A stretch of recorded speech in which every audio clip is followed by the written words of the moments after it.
భారత క్రికెట్ దిగ్గజం సచిన్ టెండూల్కర్ సాధించని రికార్డులే లేవు. 2 దశాబ్దాలకు పైగా ప్రపంచ క్రికెట్ను శాసించాడు. అయితే సచిన్ వారసుడిగా అర్జున్ టెండూల్కర్ ఇంకా పూర్తి స్థాయిలో తనదైన ముద్ర వేయలేకపోతున్నాడు. బ్యాట్తో కాకుండా బంతితో ఎక్కువగా రాణిస్తున్నాడు. ఆల్రౌండర్గానే గోవా జట్టులో కొనసాగుతున్న అర్జున్ టెండూల్కర్ ఫస్ట్ క్లాస్ క్రికెట్లో వికెట్ల వేటను మొదలుపెట్టాడు. తాజాగా అర్జున్ అరుదైన రికార్డును సొంతం చేసుకున్నాడు. వైట్ బాల్ క్రికెట్లో 50 వికెట్ల మైలురాయిని అందుకున్నాడు. ప్రతిష్టాత్మక దేశవాళీ వన్డే టోర్నీ విజయ్ హజారే ట్రోఫీలో గోవాకు ప్రాతినిధ్యం వహిస్తున్న అర్జున్ టెండూల్కర్ ఒడిశాతో జరిగిన మ్యాచ్లో 3 వికెట్లు పడగొట్టాడు. తద్వారా వైట్ బాల్ క్రికెట్లో అర్జున్ టెండూల్కర్ 50 వికెట్ల మైలురాయిని అందుకున్నాడు. 2021లో ముంబై తరపున దేశవాళీ టీ20లోకి అరంగేట్రం చేసిన అర్జున్ టెండూల్కర్ 41 వైట్ బాల్ మ్యాచ్ల్లో 51 వికెట్లు పడగొట్టాడు.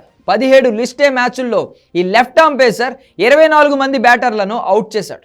24 టీ20ల్లో 27 వికెట్లు పడగొట్టాడు. దేశవాళీ క్రికెట్లోకి రాకముందు అర్జున్ టెండూల్కర్ ముంబై తరపున జూనియర్ లెవెల్ క్రికెట్ ఆడాడు. అండర్ 19 జట్టుకు కూడా ప్రాతినిధ్యం వహించాడు.